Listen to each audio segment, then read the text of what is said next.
Bendize, ó minha alma, ao Senhor, e tudo o que há em mim, bendiga o seu santo nome. Salmo de número 103, verso 1. É com este sentimento de gratidão em nossos corações que estamos iniciando mais um culto no lar, a sua escola bíblica dominical. E nós queremos lhe saudar com a paz do Senhor Jesus, dizer da nossa alegria, da nossa gratidão, prazer de estarmos juntos nesta manhã, para juntos aprendermos também a santa e preciosa Palavra de Deus. Agradecer pela sua companhia, pela sua presença. Você que está na sua casa, hoje não teve a possibilidade de estar presencialmente no templo, pelas razões mais diversas. Talvez você que está no trabalho, ou mesmo de viagem, seja indo ou voltando do trabalho, nós estamos felizes pela sua participação.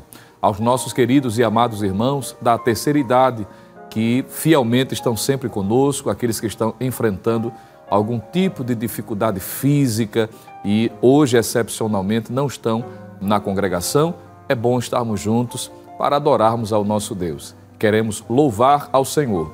Mais uma semana que se passou, mais uma que se inicia e estando na melhor forma, no melhor lugar, que é no centro da vontade de Deus. E nós queremos orar, pedindo a bênção do Senhor em continuação sobre este culto, sobre este trabalho, para juntos agradecermos ao Senhor pela semana que se inicia, agradecendo pelo dom da vida, pela salvação, pelo nosso nome escrito no livro da vida. Que coisa maravilhosa. Agradecer aos nossos queridos irmãos, tanto aqui da região metropolitana, como nas filiais, nos setores, todo o estado de Pernambuco, os nossos queridos irmãos que estão além das fronteiras do nosso estado, estão em outros estados acompanhando a programação da Rede Brasil, são assíduos, participantes destes trabalhos que são realizados pela nossa igreja, em especial pela Escola Bíblica Dominical. Aos que estão além das fronteiras do nosso país, somos sabedores, os nossos irmãos que estão além das fronteiras do nosso Brasil, mas que estão conectados também com a programação da Rede Brasil. Para nós é uma alegria muito grande estar com você também. Nesse momento, nós estaremos orando, elevando os nossos pensamentos ao trono da graça, pedindo a bênção do Senhor sobre sua vida, sobre sua família. E você pode também, além de estar, claro, diretamente participando deste culto, rendendo a sua adoração, você pode estar aproveitando esta oportunidade, lembrando aos seus amigos, familiares, parentes, tanto aqueles de perto como aqueles de mais longe. Copie o link deste culto, você que está acompanhando através do Rede Brasil Oficial ou pelo IEADPE Oficial, faça isto também, de modo que você possa estar compartilhando desta bênção que é o culto no lar, a Escola Bíblica Dominical. Oremos em nome de Jesus. Querido Deus, Pai amado, nós te louvamos por tua graça, por teu favor, pela oportunidade de estarmos em tua presença nesta manhã de Escola Bíblica Dominical, agradecidos pelos livramentos, pela tua proteção, pelo teu cuidado, Senhor, pela tua paciência, pela tua bondade para conosco. Continua abençoando a todos que estão adorando o teu nome, que estão cultuando juntamente conosco através deste veículo de bênção que é a Rede Brasil de Comunicação. Aos que estão enfermos, tu és poderoso para dar vitória, aqueles que estão no hospital, acometidos por alguma enfermidade, ou aqueles que estão acompanhando alguém que está enfrentando esta dificuldade. Tu és poderoso para dar vitória. Recebe o nosso louvor, a nossa adoração. Tudo isso nós estamos te pedindo e também te agradecendo no nome de Jesus. Amém, amém. Queridos e amados irmãos, estamos na presença do Senhor nosso Deus, já iniciamos o nosso culto com a oração de gratidão e vamos seguir adorando ao nome do Senhor Jesus. Pegue sua harpa nesse momento, vamos estar adorando ao Rei dos Reis, Senhor dos Senhores, com os hinos congregacionais. E tem sido escalado pelo pastor para este momento devocional, presbítero nosso irmão Jailson, ele vai estar conosco, louvando e engrandecendo ao nome do Senhor Jesus. Cumprimentamos a todos com a preciosa paz do Senhor Jesus. Que alegria, que vitória, que bênção estarmos aqui na Escola Bíblica Dominical no seu lar para aprender a palavra do Senhor e louvar o seu nome. E já devidamente autorizados, vamos adorar o Senhor com muita alegria. Hino de número 374, Vida Abundante. Nós queremos ter vida abundante, de pureza e de santidade, para amarmos a Deus em verdade, pela graça que Ele nos deu. Vem nos dar tua vida abundante, nosso amado e divino Senhor. Tua vida de gozo exultante, abundante no Consolador. Nós queremos ter vida abundante, de amor que o Pai nos tem dado, em Jesus o seu Filho amado, cuja vida por nós derramou. Vem nos dar tua vida abundante, nosso amado e divino Senhor. Tua vida de gozo exultante, abundante no Consolador. Nós queremos ter vida abundante, de Jesus haverás fortaleza, que nos dá do perdão a certeza e nos enche de consolação. Vem nos dar tua vida abundante, nosso amado e divino Senhor. Tua vida de gozo exultante, abundante no Consolador. Amém. Glória a Deus. Ainda, meus irmãos, hino de número 518. Aleluia. Se você está chegando agora nessa programação, você é convocado para adorar o Senhor conosco. Salva vidas. 518. Glória a Deus. Por seus pecados está o pecador, qual pobre náufrago sem Salvador. Que triste sorte perece no mar, nada se cansa e vai afundar. Orando joga ao que se afoga o salva-vidas sem demorar. Antes que desapareça nas profundezas do mar. O salva-vidas não queres lançar ao que se afoga nas ondas do mar. Que morte horrível tem o pecador, que não aceita o bom Salvador. Orando joga ao que se afoga o salva-vidas sem demorar. Antes que desapareça nas profundezas do mar. É Jesus Cristo, o Filho de Deus, o salva-vidas que lança dos céus. Cristo te pode salvar hoje até, o salva-vidas segura com fé. Orando joga ao que se afoga o salva-vidas sem demorar. Antes que desapareça nas profundezas do mar. Amém. Glória a Deus. Glória a Deus. Como é bom estarmos na presença do Senhor, aproveitando cada instante, cada momento, e nós acabamos de entoar hinos de adoração, de louvor ao Senhor, que sabemos que é a mensagem de Deus também cantada. E nós somos felizes e gratos ao nosso Deus pela honrosa oportunidade de seguirmos estudando. Estamos aprendendo preciosas lições em mais este trimestre e hoje estamos a estudar a lição de número 5 da nossa Escola Bíblica Dominical, cujo tema é a dessacralização da vida no ventre materno. Esse é o tema da lição de hoje.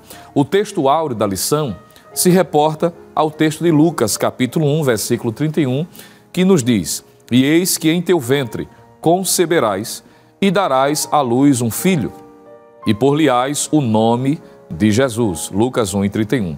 A verdade prática da nossa lição, que é uma espécie de resumo do que estará sendo aprendido nesta manhã, diz que a concepção divina de Jesus Cristo sacraliza a vida no ventre materno e se opõe à cultura da morte infantil intrauterina do presente século.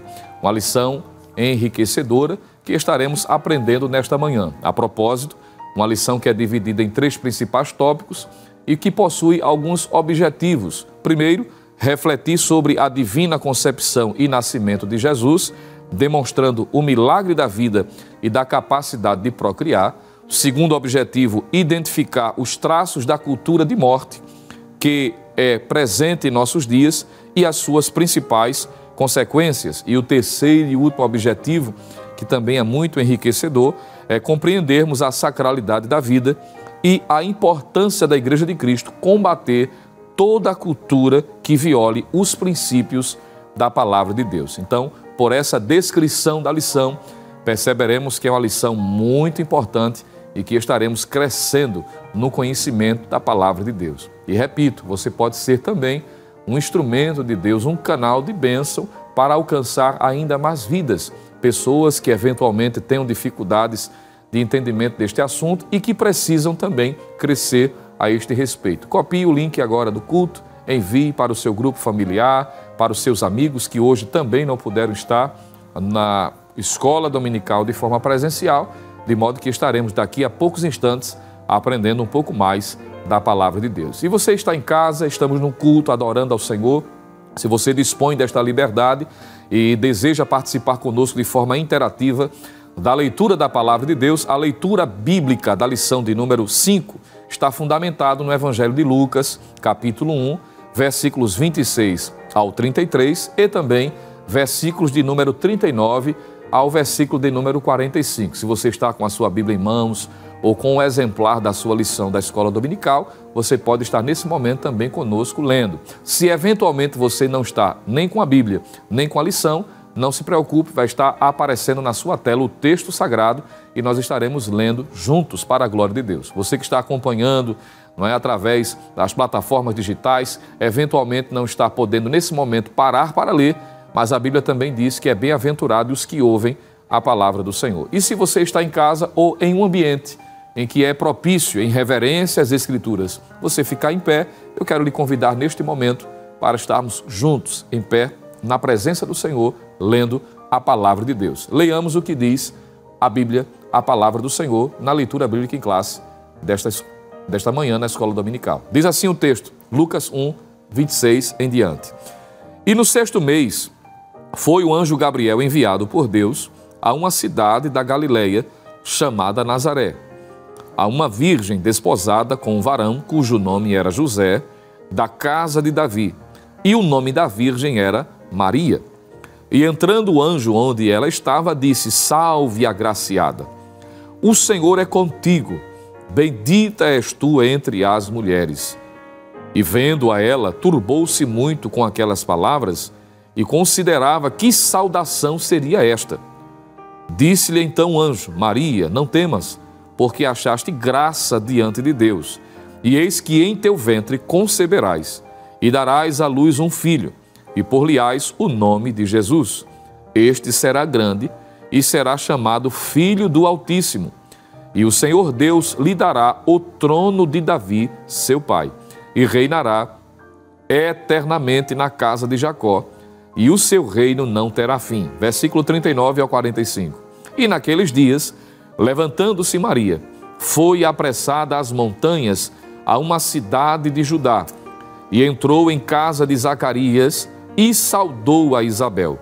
E aconteceu que, ao ouvir Isabel a saudação de Maria, a criancinha saltou no seu ventre, e Isabel foi cheia do Espírito Santo, e exclamou com grande voz, e disse: Bendita és tu entre as mulheres, e é bendita, ou seja, bendito o fruto do teu ventre.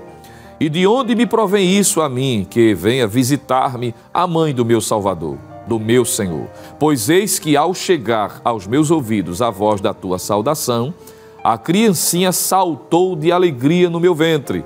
Bem-aventurada a que creu, pois hão de cumprir-se as coisas que da parte do Senhor lhe foram ditas. Glória a Deus.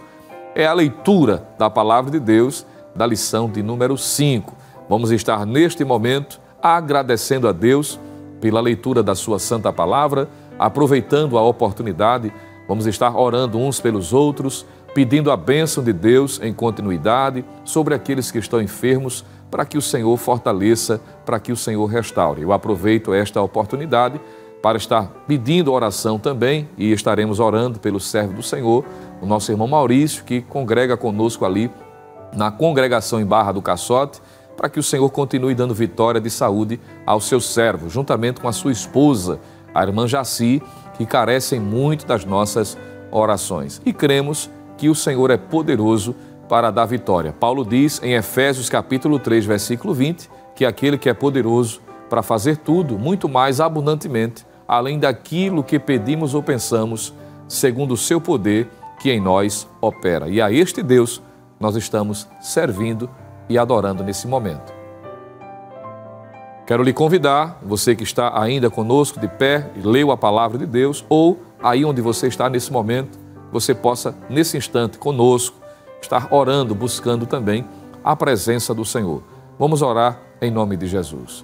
Pai querido, mais uma vez estamos em Tua presença, agradecidos por Tua fidelidade, pela oportunidade, pelo direito, pela capacidade de estarmos em Tua presença, tendo lido a Tua santa palavra, tendo a liberdade de prestar este culto, esta adoração, esta homenagem a Ti, pois Tu és digno de toda honra, toda glória e todo louvor. Te louvamos pela Tua palavra, pedimos, ó Senhor, pelo Teu Espírito Santo, nos conceda entendimento, para que possamos compreender tudo aquilo que a Tua palavra nos diz a respeito do tema a ser estudado nesta manhã.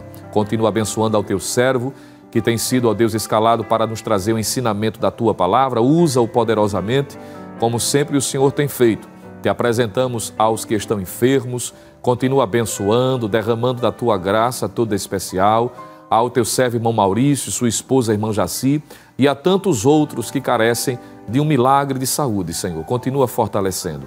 Queremos aproveitar para Te apresentar a Superintendência da Rede Brasil de Comunicação, também a Superintendência das Escolas Bíblicas Dominicais, ao nosso pastor presidente, pastor Ailton, ao vice-presidente da nossa igreja, o pastor Samuel de Oliveira, respectivamente seus familiares, todos os obreiros da Tua casa. Continua conosco, é o que nós estamos Te pedindo e Te agradecendo, em nome de Jesus. Amém. Glória a Deus. Felizes na presença do Senhor. Se você estava em pé, você pode estar assentando-se, não é? Se acomodando. Nós estaremos neste momento seguindo o nosso culto racional, a nossa adoração.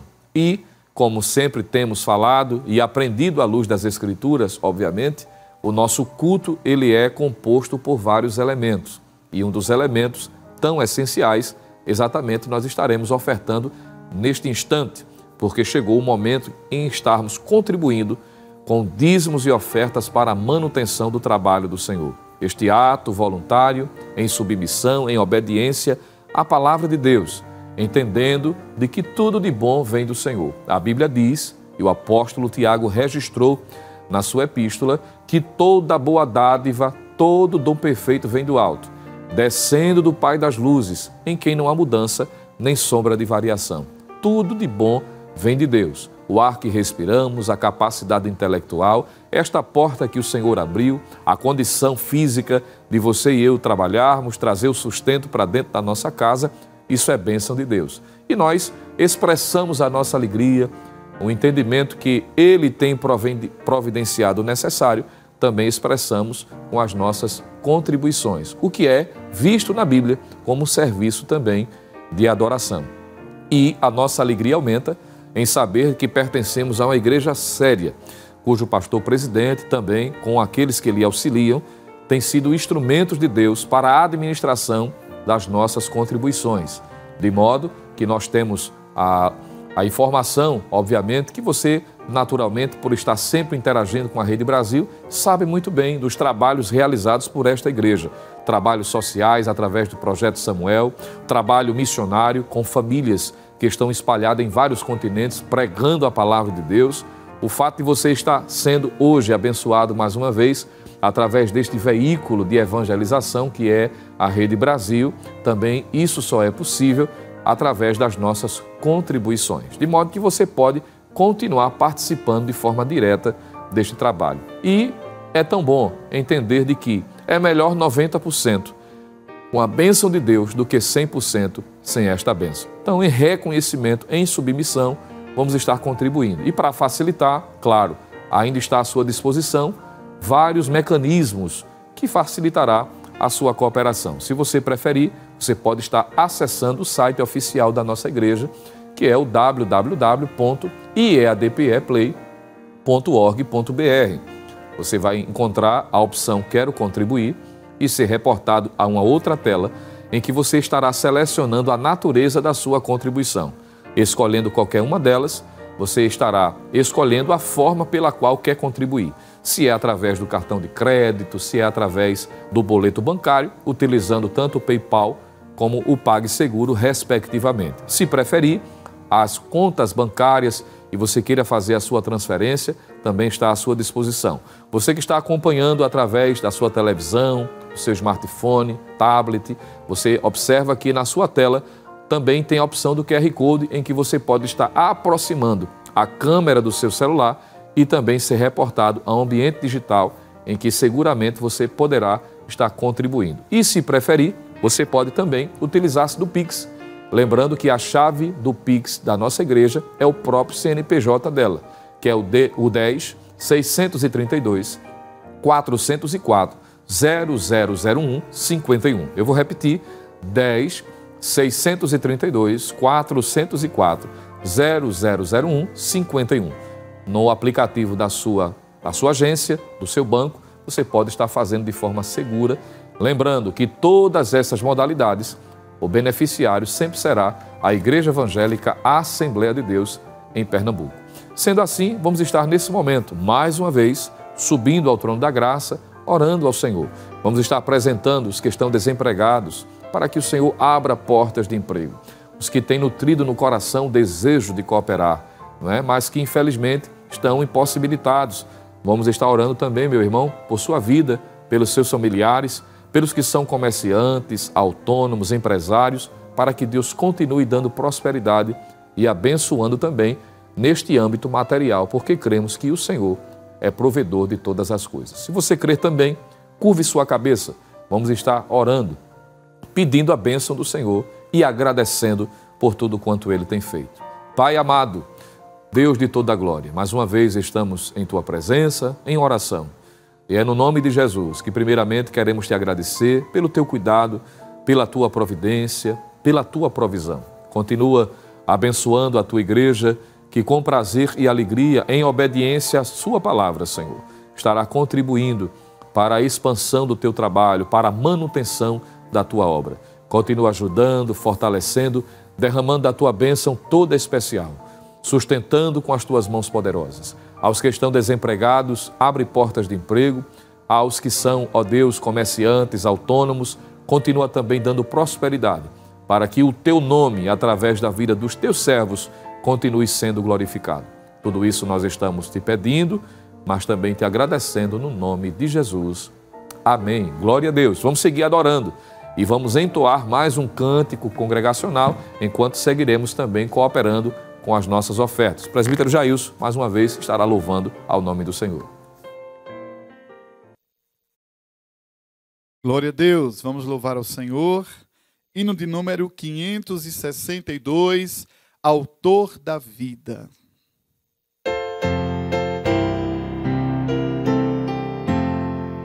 Autor da vida, Cristo Deus, a vida flui a Teu querer, perdão por Ti nos vem dos céus, e Tu nos dás real prazer, fazendo em nossos corações reais luz da salvação, nos deste a vida eterna nós, outrora mortos para Deus, fizeste ouvir a tua voz, a voz que vivifica os teus, para te render real louvor.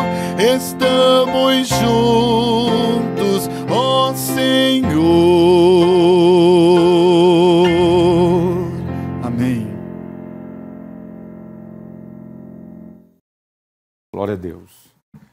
Queridos irmãos, a paz do Senhor Jesus, eu espero que todos estejam bem e que a doce e inefável graça e paz do Senhor Jesus Cristo esteja mais uma vez sobre a sua vida, sobre a sua família. Quero agradecer a Deus por mais esta oportunidade de voltar a este culto no lar, agora na Escola Bíblica Dominical. Agradecendo também ao nosso pastor-presidente, pastor Ailton José Alves, pela honrosa oportunidade. Agradecer ao nosso superintendente, pastor Nadi Jackson Saraiva, e dizer da nossa grata alegria em poder, de alguma forma, participar e contribuir com esta grande obra que é a Escola Bíblica Dominical. Nós temos um encontro marcado todas as manhãs de domingo, onde nos debruçamos um pouco sobre as Escrituras, estudando o tema específico daquele domingo. E como já foi falado pelo companheiro que me antecedeu, o tema de hoje, diria eu, que é um dos mais importantes de todo esse trimestre. Eu diria isso porque ele trata sobre a valoração da vida, sobre a sacralização e a santificação do ser humano. Quando eu digo santificação, eu digo porque a vida na Bíblia é considerada como algo santo, como algo que deve ser reverenciado e valorizado até a última instância. Como foi dito, nós estaremos estudando, ou estamos estudando, a lição de número 5, que tem como título A Dessacralização da Vida no Ventre Materno. O textuário dessa lição, eu quero repetir, já foi lido pelo nobre evangelista Jonathan Lucena, mas diz o textuário: e eis que em teu ventre conceberás e darás à luz um filho, e por-lhe-ás o nome de Jesus. Lucas 1:31. A verdade prática diz que a concepção divina de Jesus Cristo sacraliza a vida no ventre materno e se opõe à cultura da morte infantil intrauterina do presente século. Eu penso que o pastor Douglas Batista foi muito feliz em se ater a este assunto. Falar sobre a valoração da vida é algo que é muito importante. O tema dessa lição nos traz a reflexão sobre a vida ainda no útero materno, né? No ventre materno. E penso que é interessante lermos a nossa lição, o que nos diz a introdução. Você que não tem a lição da Escola Dominical Física, você pode nos acompanhar, lendo aí na tela do seu televisor, do seu smartphone, aí está o texto. Você pode nos acompanhar. Diz que Deus é o autor supremo da vida, Gênesis 2:7. Por isso, as Escrituras valorizam desde a concepção no ventre materno. Salmos 119, do verso 13 ao 16. Assim, toda ideologia que tem o objetivo de alterar o conceito da vida desqualifica a autoridade bíblica e faz apologia à cultura de morte infantil no útero. A ideia progressista que reivindica ao ser humano a autonomia sobre a vida afronta a soberania divina. Nesta lição, estudaremos a concepção sobrenatural de Jesus Cristo, a apologia ideológica da cultura da morte e o conceito da sacralidade da vida no útero materno. Bom, eu penso que, dada essa rápida introdução, seria muito bom se pudéssemos definir, pelo menos, duas palavras chaves neste estudo. A primeira palavra é a palavra dessacralização e a segunda é a palavra aborto. E trazendo aqui uma definição da palavra dessacralização do dicionarista e gramaticista, ou gramático, como queira, chamado de Antônio Wise, ele diz assim, que a palavra dessacralização significa fazer perder o caráter sagrado. Vou repetir, fazer perder o caráter sagrado. Ainda falando sobre o que seria dessacralização, é dito que dessacralização é o mesmo que secularização. E o que seria a secularização de algo? É tornar algo secular, sem valor, algo que não é sagrado. E ele continua dizendo que dessacralizar é desmistificação, fazer com que algo deixe de ser considerado sagrado, deixe de ser divino e deixe de ser considerado inviolável. Então a expressão dessacralização tem essa ideia de transformar algo banal, fazer com que o caráter divino, sagrado e inviolável seja anulado. Já a palavra aborto, ela é formada pelo menos por duas expressões latinas. Primeiro, a expressão ab. A expressão ab, no latim, traz a ideia de privação. Já a expressão ortus quer dizer nascimento. Então, nós podemos dizer conceitualmente que o aborto é a interrupção do nascimento por meio da morte do embrião ou do feto. Nós vamos ver nessa lição que existe pelo menos 3 estágios do crescimento de uma vida no útero materno: a fecundação, o embrião e o feto. O que é a fecundação? É o encontro do espermatozoide, que é o gameta masculino, com o óvulo, que é o gameta feminino. Quando há essa junção desses dois gametas, o masculino e o feminino, se torna aí um ovo zigoto, considerado como um zigoto. Então, nesse momento, é o que a ciência denomina de fecundação. É o primeiro estágio.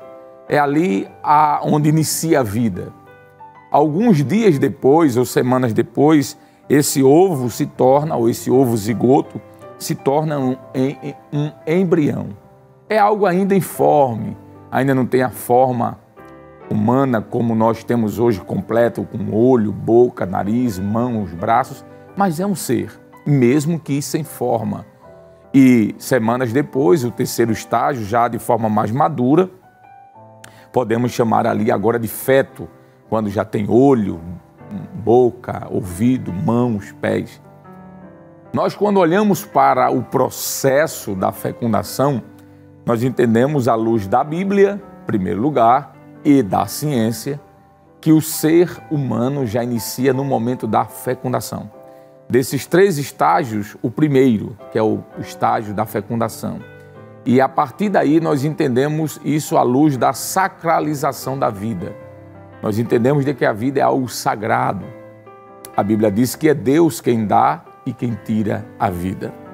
Quando nós olhamos ainda para a definição da palavra aborto, é bom dizermos que algumas literaturas, elas identificam o aborto como um feticídio. O que seria a prática do feticídio? É o assassinato a uma criança. Então, é bom entendermos de que alguns juristas, alguns dicionaristas apontam para o aborto como sendo um infanticídio. E quando olhamos, por exemplo, para o próprio dicionário Wise, ele diz o seguinte, que o verbo abortar, do ponto de vista médico, esse aqui é Antônio Wise, dicionário da língua portuguesa, do ano de 2001. Ele diz que abortar do ponto de vista médico significa expulsar naturalmente o feto ou expulsá-lo, retirá-lo por meios artificiais. Então aqui nós temos 2 tipos de aborto. O aborto provocado e o aborto espontâneo. Aquele que a mãe não tinha intenção de abortar, mas por alguma questão de saúde, alguma questão de um acidente, isso aconteceu, que aqui não houve uma provocação, não houve uma intenção, e o aborto provocado, planejado, premeditado e marcado. Ambos podemos dizer que são aborto. No entanto, existem pesos morais diferentes. Existe aquele involuntário e existe aquele que é provocado. O aborto, como eu estava dizendo, ele é chamado por muitos especialistas, cientistas e civilistas da área jurídica de que ele é a mesma coisa que o feticídio, como estávamos dizendo. E significa o aborto crime no qual, através do aborto provocado, ocorre a morte do feto que se presume já está com vida. Isso aqui é o dicionarista Antônio Wise. Os pró-abortos ou os idealistas da chamada defesa da morte ou da ideologia da morte, eles advogam de que nós cristãos, e cristãos aqui é muito ampla essa palavra, né? Porque cristãos abarca os católicos também, que defendem a vida intrauterina, pelo menos os ortodoxos, aqueles que entendem como nós. E os cristãos protestantes ou evangélicos, como queiram, os pró-aborto ou defensores da ideologia da morte, eles alegam de que nós defendemos a vida à luz unicamente da perspectiva do cristianismo e de que essa defesa não é uma defesa em outras civilizações. No entanto, nós podemos desmentir essa informação trazendo a perspectiva de que muitas civilizações não cristãs também são contrárias ou foram contrárias à prática do aborto. Nós podemos citar, por exemplo, os assírios, os babilônios, os sumérios, os hititas e os próprios hebreus.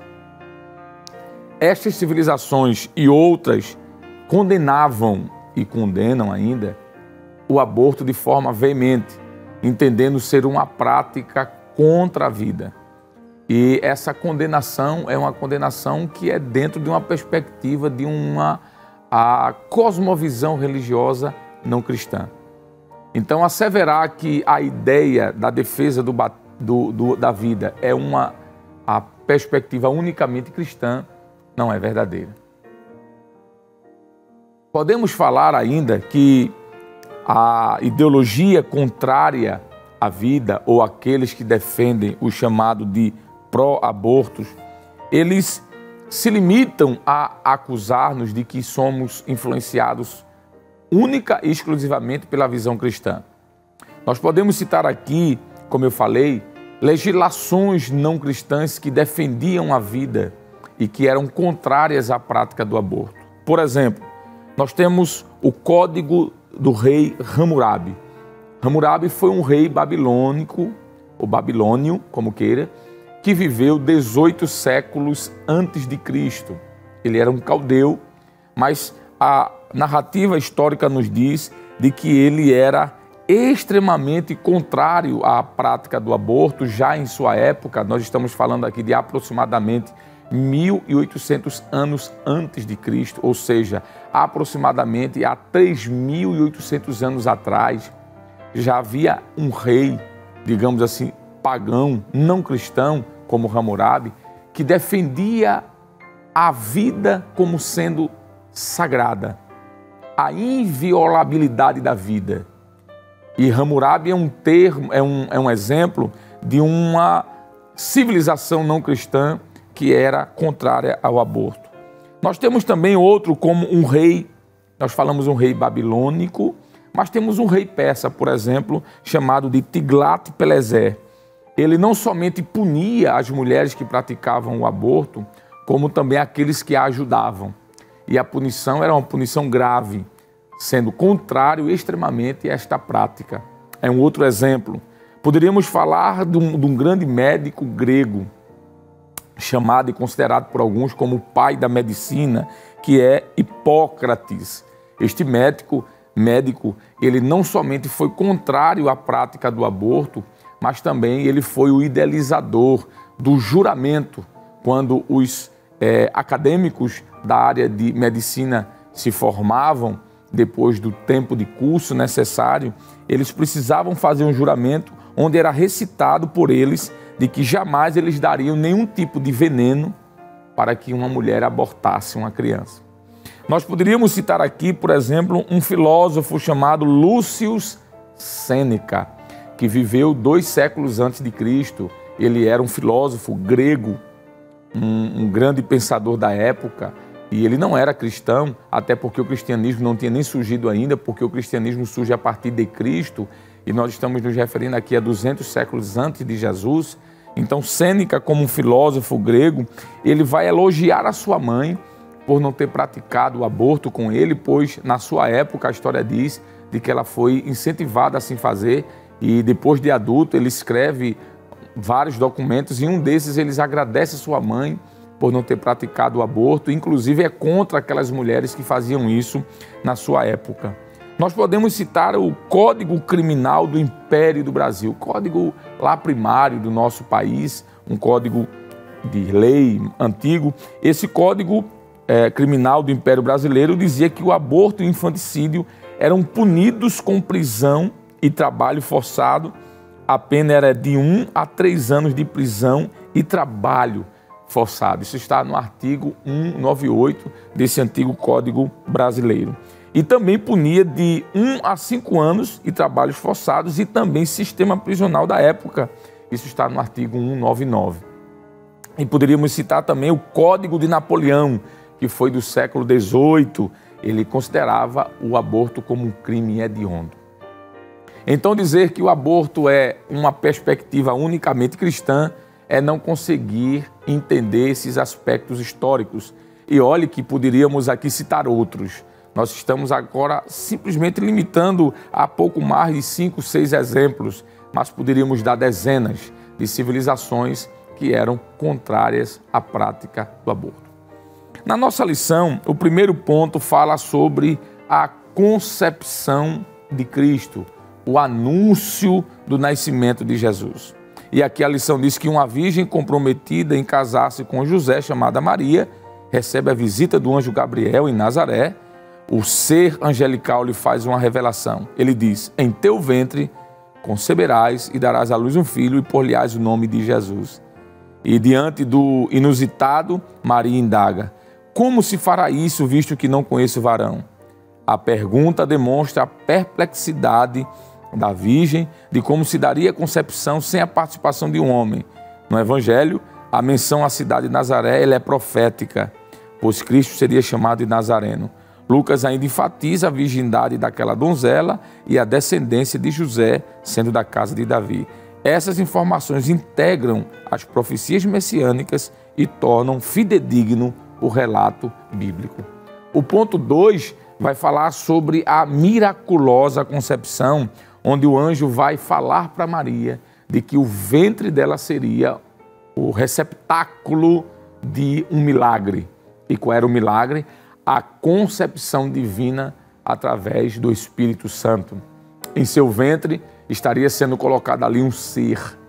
E o que nos chama a atenção é que o texto nos diz que o anjo fala para Maria dizendo que em seu ventre havia um ser.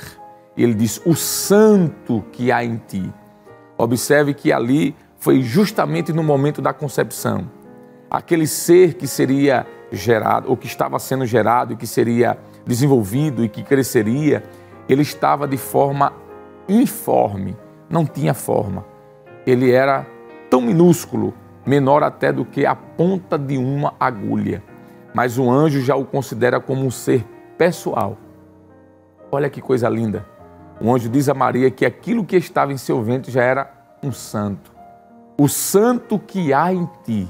Veja que o anjo, quando vem trazer a Maria a anunciação da concepção, ele já considera aquele ser minúsculo e quase que invisível, não perceptível aos olhos humanos. Ele diz que ali já era um ser. O ser que há em ti é o santo.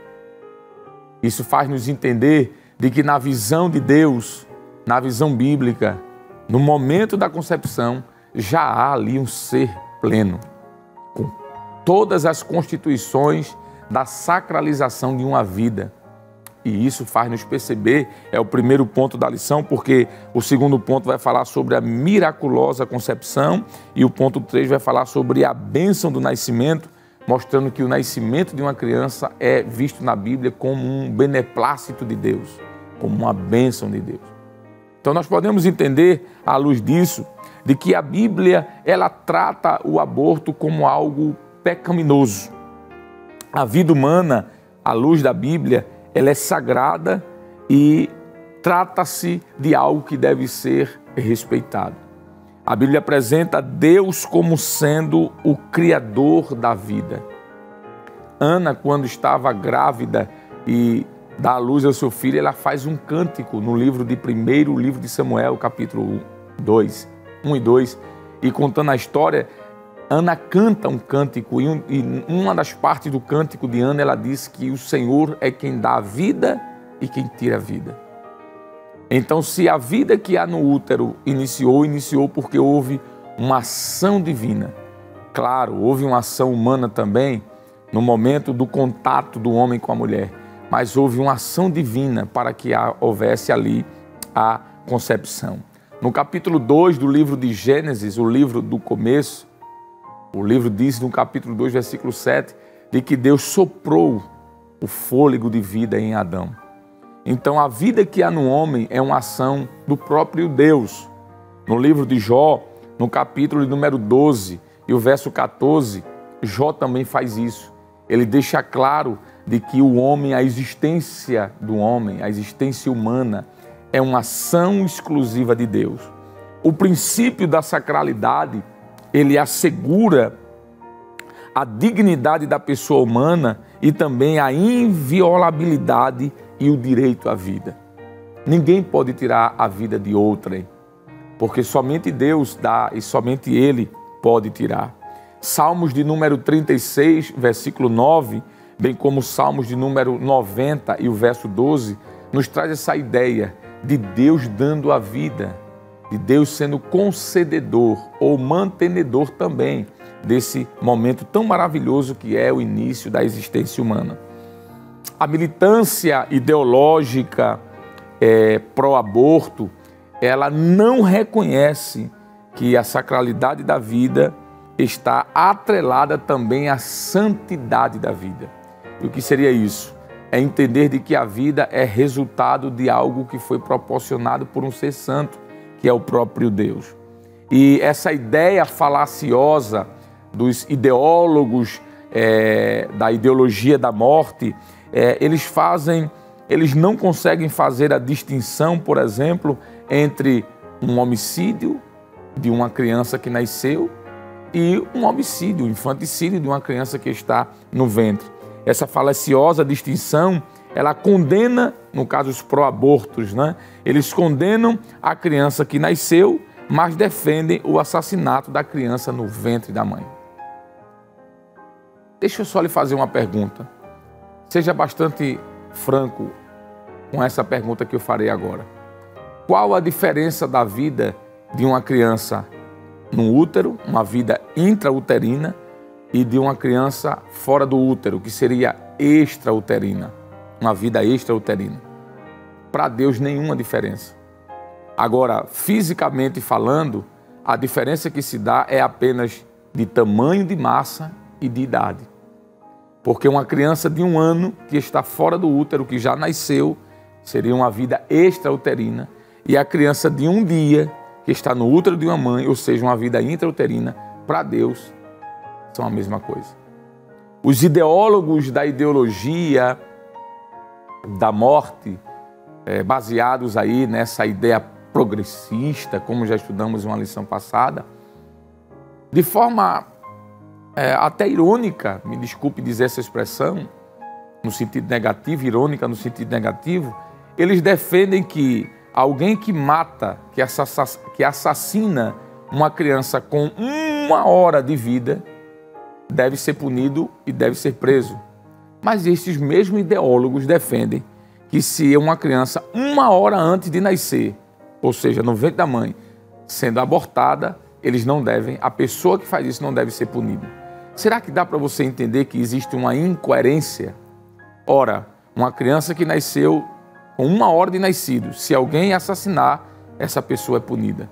Mas uma criança 1 hora antes de nascer, se a mãe abortar, ela está livre.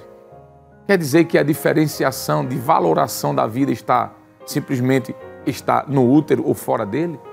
Você percebe que existe uma incoerência nesse pensamento e que para Deus as duas vidas elas são iguais?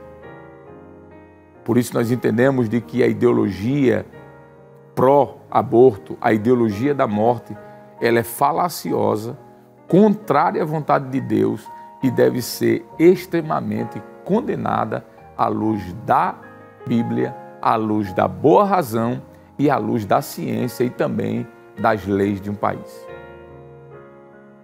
Infelizmente, vivemos dias em que os homens maus defendem que o aborto deve ser um direito da mãe. Vivemos dias em que pessoas levantam a bandeira ensanguentada, mas não é a bandeira ensanguentada do Evangelho, é a bandeira ensanguentada de vidas inocentes que estão sendo sacrificadas, se assim eu posso usar essa expressão, dioturnamente. Quando olhamos, por exemplo, para o que a Bíblia diz, porque o capítulo 2, ou ponto 2, talvez seja melhor essa expressão, da nossa lição, fala sobre a cultura da morte, exatamente aí. O ponto 1 fala sobre o projeto ideológico. Diz assim, que a cultura da morte é um conjunto de ideias que visa modificar o conceito bíblico da vida. Entre suas pautas estão a legalização do aborto e da eutanásia, apologia ao suicídio e o controle da natalidade. Mediante estratégias culturais, intelectuais e políticas, impõe-se uma agenda de desconstrução da sacralidade da vida, algo caro à cultura cristã, como vimos no tópico anterior. Neste sentido, estimula-se a eugenia. O que seria isso? É o descarte do ser humano com alguma má formação ainda no útero materno. A maternidade é depreciada a fim de que a mulher não deseje ser mãe.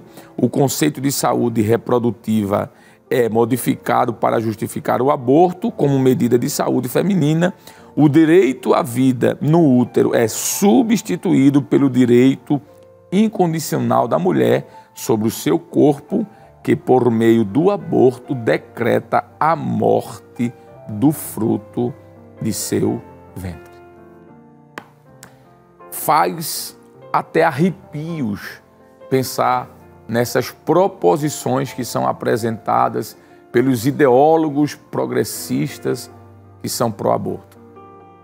Quando nós olhamos, por exemplo, para o que a Bíblia diz sobre isso, porque nós temos como regra única de fé e prática a Bíblia.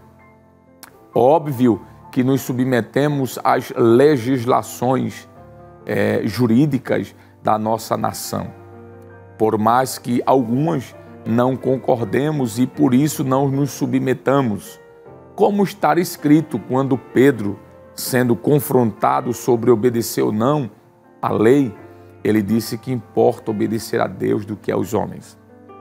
Mas quando nós olhamos para a Bíblia, nós vamos ver que no Antigo Testamento, a lei mosaica, ela dizia que provocar não diz, já que a palavra ela é viva e presente, não é? A lei mosaica afirma que provocar a interrupção da gravidez de uma mulher é um ato criminoso.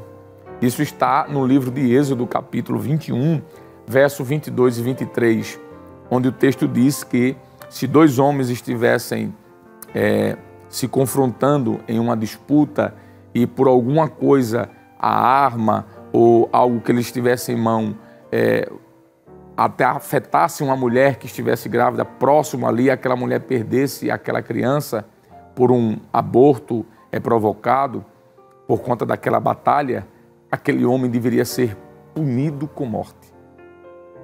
Se porventura aquela mulher abortasse, mas a criança não morresse, quem provocou aquele aborto, aquele nascimento antecipado, deveria pagar uma multa.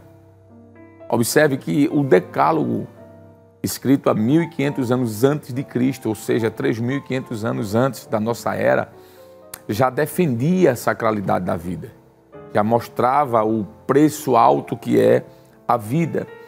Neste Decálogo, o 6º mandamento proíbe o homem matar ou assassinar.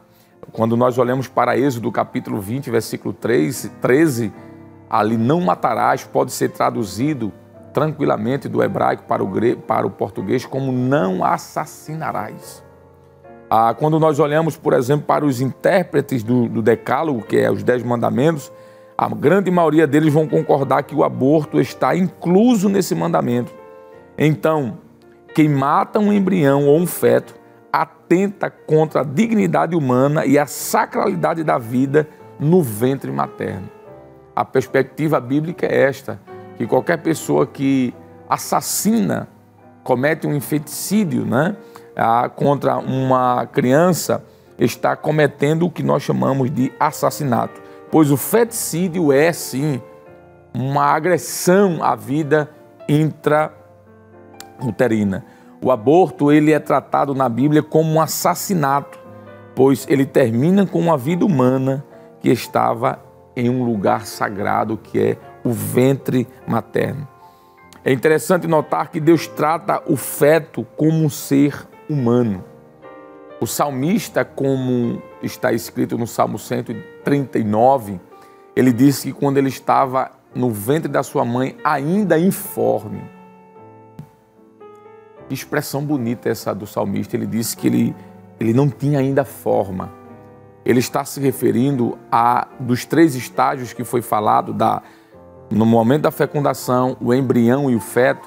O estágio mais primitivo é a fecundação. E ali no momento da fecundação, realmente não há forma no corpo, é informe, não é? Mas já é uma vida. E o salmista disse que naquele momento, quando ele estava ainda informe no ventre da sua mãe, sem forma, o Senhor já o conhecia. O Senhor já se relacionava com ele. E o salmista chega a dizer de que Deus já tinha traçado um plano para a sua vida, desde aquele momento. O que resta nos entender com isso é que Deus compreende que naquele momento ali já há uma vida plena. E é isso que nós defendemos. A concepção é o início de tudo. Existem várias opiniões, como no Brasil, por exemplo, está em tramitação na Suprema Corte do nosso tribunal aqui do Brasil, no STF, a ideia da interrupção da gravidez até o 3º mês, ou seja, até 12 semanas, não é? Isso é uma agressão à perspectiva bíblica, pois a Bíblia diz que no momento da concepção, naquele momento da união do espermatozoide com o óvulo, onde forma ali o zigoto, naquele momento já é uma vida. Então, se alguém aborta até a 12ª semana, ou seja, 4 meses, já está fazendo um feticídio, um assassinato. Isso é o que nós estamos dizendo à luz das Escrituras e da própria ciência também. Quando nós vamos olhar para o que a Bíblia nos mostra, nós vamos ver, como eu falei, que Deus, ele vê o feto, Deus vê um embrião, Deus vê aquele ser fecundado nos primeiros momentos de vida, já como um ser completo. Em Êxodo é interessante notar que no capítulo 21 de Êxodo, versículo 22 a 25, Deus ele dá a mesma pena a quem comete um homicídio. Para Deus, o feticídio e o homicídio é a mesma coisa. O que diferencia é apenas a quantidade de massa e o tempo de vida. Para Deus, um ser formado agora, 1 minuto de fecundado, e um ser de 100 anos é a mesma coisa. A diferença que muda é o tempo de existência e a massa corpórea. Podemos dizer então que a lei de Deus, ela não faz distinção entre aborto e infanticídio. Tanto Faraó, quando nós olhamos para a Bíblia, no livro de Êxodo, como outros na história, que intentaram matar crianças, para Deus foi um ato reprovável. O capítulo de número 1, a partir do versículo 22 ali de Êxodo, nos mostra que Faraó implantou uma agência, um plano para matar as crianças do sexo masculino, cometendo ali um infanticídio, não é? E a Bíblia diz que as parteiras que receberam a ordem de Faraó para matar aquelas crianças não fizeram isso porque elas temeram a Deus. Olha que coisa profunda. Elas temeram a Deus. Baseado em Êxodo, capítulo 1, eu posso dizer que a ideologia da morte, a ideologia do infanticídio, a ideologia do aborto, ela tem como modelo o Egito, lá na época de Faraó, acabar com vidas inocentes. Quando nós olhamos para o Novo Testamento, por exemplo, nós vamos ver Jesus ratificando, confirmando, asseverando o sexto mandamento, quando ele disse em Mateus 5:21, não matarás, não assassinarás. Os apóstolos também falaram sobre isso, Romanos capítulo 13, versículo de número 9, Tiago 2, versículo 1. Uma das afeições próprias da natureza humana e do homem afastado de Deus é o que nós chamamos de aqueles homens sem afeição natural. Quando nós olhamos, por exemplo, para uma mãe que está grávida, naturalmente nós entendemos de que existe ali uma afeição com aquela criança, um desejo de criá-la. No entanto, nós quando nos deparamos com os noticiários e vemos aí cerca de 50, observe os números, não é? 50 milhões de abortos por ano. É um dado bem alto, não é? Mas deixa eu só lhe dizer uma coisa, esse número pode ser muito maior. Porque 50 milhões de abortos provocados no mundo durante um ano não é o número real. Porque nós sabemos de que isso aí não é o verdadeiro número, pois muitos não são nem computados. As pessoas sentiram a morte dos seus entes queridos no período da pandemia. E que, de fato, é doloroso perder alguém. Como foi triste ver milhares e milhares e milhares de famílias que perderam seus entes queridos, pessoas que elas amavam. E o mundo parou, porque no mundo todo, milhões e milhões de pessoas morreram. Deixa eu só lhe dizer uma coisa. Houve toda uma comoção que de fato precisava ter, no sentido de sentir a perda dos entes queridos. Mas você sabia que por ano, a quantidade de pessoas que morreram no período da pandemia não chega à quantidade de pessoas que são mortas através do aborto? Todos os anos, milhares e milhares de pessoas, milhões e milhões de pessoas são mortas, a mais do que toda a pandemia fez com que acontecesse. E a gente não sabe entender o porquê. Há um silêncio sepulcral. Ninguém fala nada. Ou melhor, quase ninguém fala nada. É o que Paulo diz que nos últimos tempos, ele usa a expressão lá, né? Nos últimos tempos seriam tempos trabalhosos. Kairos, kalepós, tempos difíceis, Paulo diz. Tempos angustiantes. Se fez tanto alarde no período da pandemia e fez com certeza porque a vida deve ser valorizada, nós não devemos nos conformar nunca com a perda de ninguém, mas em relação ao aborto, que é muito maior o número anualmente, por que não se faz isso? Tempos trabalhosos. É lamentável olhar para uma realidade como essa e perceber de que o ser humano ele está cada vez mais distante dos propósitos de Deus. Quando olhamos para o Novo Testamento, por exemplo, estava dizendo que Jesus ele confirma de que a vida deve ser valorizada, mas esse texto do Novo Testamento nos mostra em Romanos 1:31 que os homens estão perdendo a afeição natural. O que seria perder a afeição natural? É perder, escuta, é perder o desejo pela vida do próximo, o amor, né? Uma referência implícita quando Paulo diz isso é a condição humana que estamos vivendo hoje. Quando falamos sobre a questão do aborto, por exemplo, quando vamos olhar para a igreja primitiva, a gente vai ver que a igreja primitiva, assim como no Antigo e Novo Testamento defendia e defende a sacralização da vida, a igreja primitiva também fazia isso. Quando nós olhamos, por exemplo, para o Didaquê, que é um documento escrito ali no primeiro século da nossa era, o Didaquê dizia que a dignidade, a sacralidade e a inviolabilidade da vida deveria ser respeitada desde a concepção. E esse documento, chamado de Didaquê, ou também de Ensino dos 10 Apóstolos, dizia que não matarás o embrião por aborto e não farás perecer o recém-nascido. Tertuliano também, um historiador e teólogo do segundo século, ele ensinou que a morte de um embrião tem a mesma gravidade do assassinato de uma pessoa já nascida e que impedir o nascimento de uma criança é um homicídio antecipado.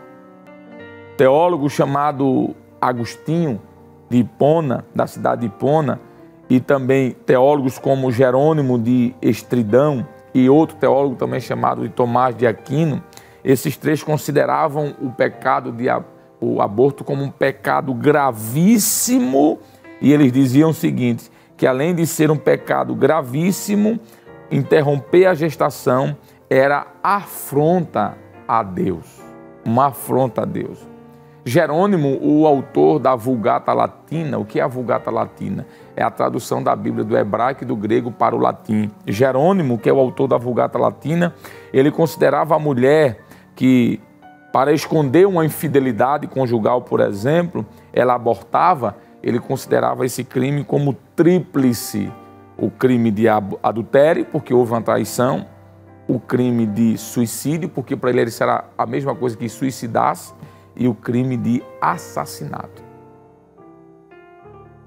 Quando nós vamos olhar para a nossa lição, nós vamos ver que o ponto 2, no subtópico 2, fala sobre o direito sobre o corpo. Isso é uma argumentação da ideologia dos pró-abortos, né? Ou a ideologia da morte. E também, no ponto subtópico 3, fala sobre a prática do aborto, a interrupção do nascimento daquele feto, daquele embrião, aquele feto que ali está no ventre da mãe. Como estávamos dizendo, existem ideologias ateístas, materialistas, progressistas, que lutam e que advogam de que a mulher tem o direito de abortar porque o feto não é plenamente humano, né? O feto até determinada semana, 10ª semana, 12ª, 20ª semana, ainda não é um ser completo porque ele não tem vida própria, não tem alma. Só que nós devemos dizer que essa alegação dos pró-abortistas, né, de que o feto não é um ser humano em potencial e por isso pode facilmente ser descartado, não passa pelo crivo da ciência e nem passa pelo crivo da palavra de Deus, que é a nossa regra de fé e prática. A palavra feto, segundo Antônio Oais, significa um ser pleno em desenvolvimento no útero. Observe bem, um ser pleno em desenvolvimento no útero. Então, tirar um ser pleno é tirar uma vida plena, não é? As únicas diferenças entre um feto e um adulto é a idade e a massa corpórea. Então, um feto de uma semana, um embrião de uma semana, de dias, de horas, e um homem adulto, o que diferencia deles é a massa corpórea e a idade. Mas são pessoas plenamente iguais. O feto, ele é uma pessoa quanto um ser nascido. Do ponto de vista bíblico, Deus ele não faz distinção entre a vida em potencial e a vida real. Ou seja, entre a criança ainda não nascida no ventre da mãe e qualquer pessoa já nascida, para Deus é a mesma coisa. É interessante que a Bíblia apresenta a expressão no Antigo Testamento, Yeled. A expressão hebraica Yeled, ela é usada tanto para uma pessoa já adulta, como um ser informe no ventre de uma mãe. Quando o salmista disse que o Senhor o via informe, a expressão ali, informe, a expressão que é aplicada para aquela criança que está no ventre da mãe, é a expressão Yeled, que é a mesma expressão que aparece para um ser adulto. Nós poderíamos citar aqui Êxodo 21 e 22 e 25 e 22. No Antigo Testamento, a palavra brefos. A palavra brefos, ela é empregada com referência para os recém-nascidos, para aqueles que estão no ventre da mãe, para os bebês nascidos ou para pessoas adultas. É a mesma expressão, brefos. Então, quando nós olhamos para textos como Lucas 2 e 12 e verso 16, Lucas 18 e 15, 1 Pedro 2 e 2, Atos dos Apóstolos 7 e o verso 19, nós vamos ver que essa expressão brefos se aplica às crianças que estão no ventre da mãe, como João Batista, que estava no ventre da sua mãe, Isabel, e Jesus no ventre de Maria. A expressão ali é brefos para a criança. Essa mesma expressão é utilizada também para quando Jesus já estava como um adolescente no templo. Diz que ele estava ali e a sua mãe Maria e José, seu pai adotivo, foram ao encontro dele. É a mesma expressão, brefos.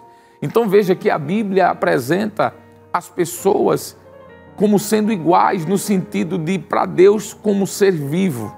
Independe de onde ele esteja, se na vida intrauterina, ou seja, dentro do útero, ou extrauterina, ou seja, fora do útero. Então essa alegação dos pró-abortos, de que o feto não é plenamente humano, não passa pelo crivo da Bíblia. Uma outra alegação é de que o feto não tem vida em si, ele não tem alma. Só que há evidências científicas de que a vida já começa no ventre, no momento da concepção. Norman Geisler, ou Geisler, como alguns preferem, ele cita o nome de uma doutora, a doutora Martha Roth, da Faculdade e Universidade de Medicina de Harvard.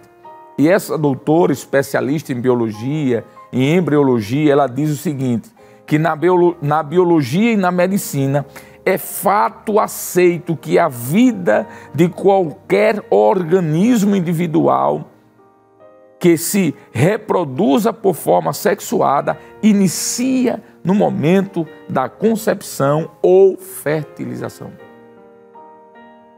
Sabe o que isso significa? A ciência dizendo que no momento da fecundação ali já inicia a vida.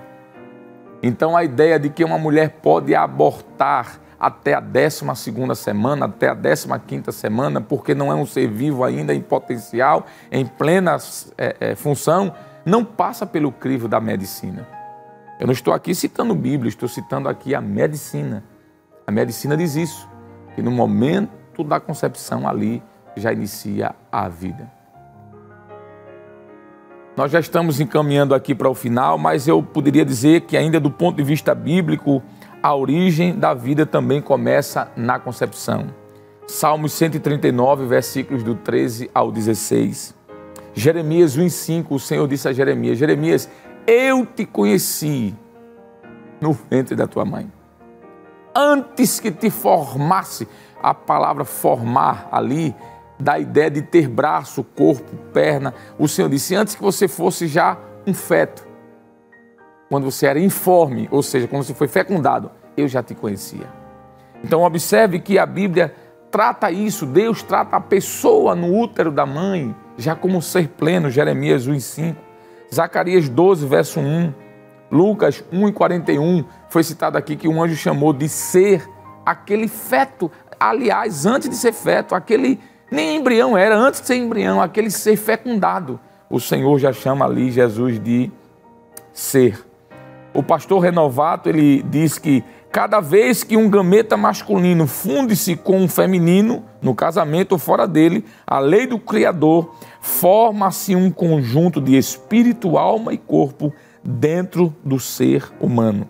Para Deus, um embrião não é um punhado de tecidos. Ao contrário, Deus já sentia afeto, amor por nós quando estávamos ainda sendo tecidos dentro do ventre da nossa mãe. Hoje em dia, o direito à vida intrauterina é substituído pelo direito incondicional da mulher sobre o seu próprio corpo, que por meio do aborto decreta a morte daquele ser inocente. Uma terceira concepção antibíblica e anticristã e antirracional é de que a mulher tem direito do seu próprio corpo. A alegação de que o feto que está ali é um prolongamento do seu corpo. Isso é antirracional, isso é anticientífico, isso é antibíblico, pois nós sabemos de que o feto não é prolongamento do corpo. Prolongamento de um corpo é uma unha que cresce e você corta, e depois ela cresce de novo e você corta. Prolongamento do corpo é um cabelo que cresce e você corta, e depois ele cresce e você corta, mas o que está no útero não. Tanto é que aquele feto que está ali não depende da mãe para nada. Ele é um ser ativo, a mãe é um ser passivo. Inclusive, é interessante de que o feto altera o funcionamento de todo o corpo da mulher e não o inverso. Eu estava ouvindo um determinado pensador falando e ele disse algo interessante. Se uma mulher faz uma fertilização in vitro e aquele ser que vem é de um casal, por exemplo, de brancos, e essa mulher é da cor negra, ela é negra, mas o feto foi colocado lá, o embrião foi colocado em um casal branco, ele vai nascer branco, mesmo ela sendo negra, e vice-versa. Se ela for branca e se vir um gameta, ser colocado em seu ventre de um casal negro, ela é branca, mas a criança vai nascer morena, negra. Então veja que não há um prolongamento do corpo, são seres diferentes. A medicina mostra isso, não precisa ir muito além. E aqui nós queremos concluir dizendo de que a mulher tem direito ao seu próprio corpo, mas não ao corpo de outra pessoa, não é? Essa ideia de que meu corpo, minhas regras, isso é anticristão, anticientífico e antibíblico. E nós não aceitamos isso à luz das Escrituras, não é? Do ponto de vista jurídico, o aborto no Brasil ainda é crime. É bom dizer isso, não é? A conduta do aborto está tipificada no Código Penal Brasileiro, nos artigos 124 e 126, 124 e 126. Trata-se de crime contra a vida. É óbvio que há exceções dentro do Brasil. A mulher pode abortar, se quiser, em 3 aspectos. Primeiro, se a criança trouxer risco de vida à mulher, ela pode optar por aborto. E isso do ponto de vista do Brasil, não que nós concordemos com isso. Ou se for vítima de um estupro, ou em terceiro lugar, se aquela criança for anencefálica, ou seja, não tenha cérebro, tem alguma deformação corporal. Por mais que nós entendamos que esses 3 casos não são justificáveis para o aborto, porque sobre o risco de vida para a mulher, nós cremos que Deus, ele é o dono da vida, ele dá o que ele quer, então ele pode interferir. Sobre a questão do estupro, nós entendemos que é melhor ter essa criança e doá-la do que matá-la. E sobre a questão anencefálica, não ter cérebro, nós temos testemunho de várias pessoas que estão vivas hoje, mas que foram diagnosticadas sem cérebro, no ventre da mãe. E Deus fez um milagre, elas estão vivas até hoje. Um outro argumento dos pró-abortistas é de que o aborto é justificável por essas 3 condições que nós já falamos. Mas nós entendemos de que Deus, ele ainda faz milagre, de que Deus, ele ama as pessoas, e aquele ser que está no ventre por uma questão de uma violência sexual, de um estupro, ele não merece ser condenado por algo que ele não fez. E quanto à questão da anencefalia, nós cremos em milagres, nós temos testemunhos de pessoas que estão vivas. E por fim, nós concluímos citando o terceiro ponto da lição, quando fala sobre a sacralidade da vida. É o terceiro ponto da nossa lição. Ponto 3, que fala sobre a sacralidade da vida. O ponto 1 fala sobre a vida sendo inviolável. O ponto 2, o começo da vida. E o ponto 3, a posição da igreja. E a posição da igreja já foi dito aqui. Nós entendemos que a vida é um dom de Deus, como está em Atos 17 e 25. É Ele quem dá a todos a vida, a respiração e todas as coisas. Em terceiro lugar, acreditamos de que a vida ela é sagrada, pois é Deus quem a constitui. E em terceiro lugar, a vida humana deve ser respeitada e protegida. Quero terminar com você aqui que está nos ouvindo. Talvez você já tenha praticado o aborto. e com essa mensagem, com essa palavra, você tenha se entristecido com isso. Deixa eu lhe dizer uma coisa. Se você fez isso antes da sua fé em Cristo e você aceitou a Cristo, entenda de que o perdão de Deus já lhe alcançou. A Bíblia diz que aquele que confessa e deixa alcança misericórdia. A Bíblia diz que aqueles que estão em Cristo Jesus, nova criatura é. As coisas velhas se passaram e eis que tudo se fez novo. Mas se você já estava em Cristo quando isso aconteceu e você provocou esse aborto, procure a misericórdia de Deus. Confesse o seu ato. Busque ajuda. Porque já está constatado de que o amor de Deus, ele onde habitou o pecado, superabundou a graça. Mas você que está pensando em abortar, não faça isso.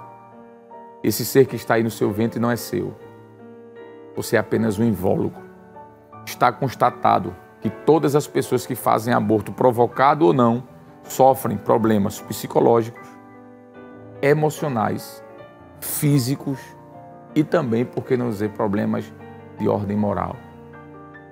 Se você não quer essa criança, doe.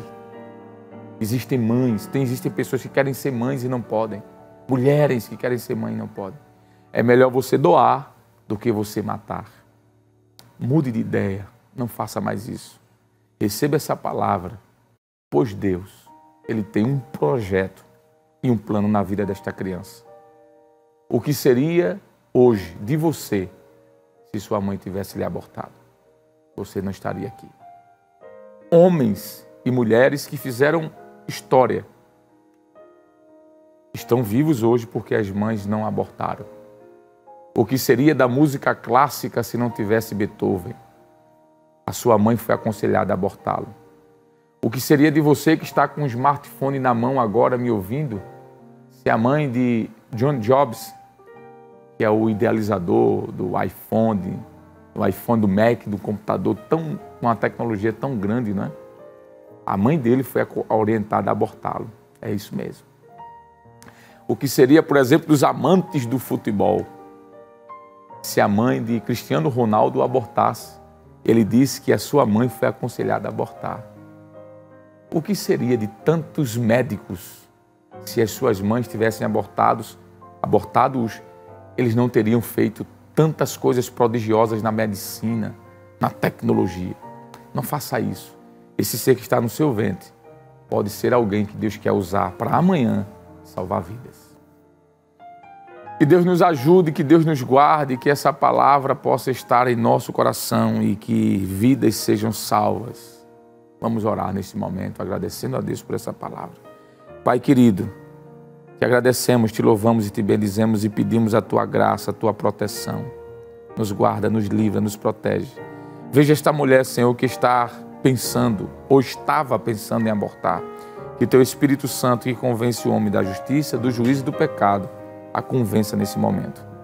E que a tua bênção, Senhor, repouse sobre a sua casa, sobre a sua família, e que essa criança nasça e seja uma bênção para a tua casa, para a nossa família, para nosso estado, para o nosso país, para o mundo.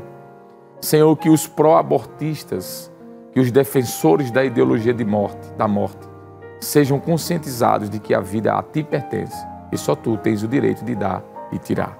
Nos ajuda em tudo, traz perdão, Senhor, traz misericórdia. É o que nós te pedimos e te agradecemos em nome de Jesus. Amém e amém. Que Deus te abençoe, que o Senhor te guarde e que a graça do nosso Senhor e Salvador Jesus Cristo, o grande amor de Deus, o nosso eterno e bondoso Pai, a comunhão e as divinas consolações do Espírito Santo estejam sobre tua vida agora e para sempre. Amém.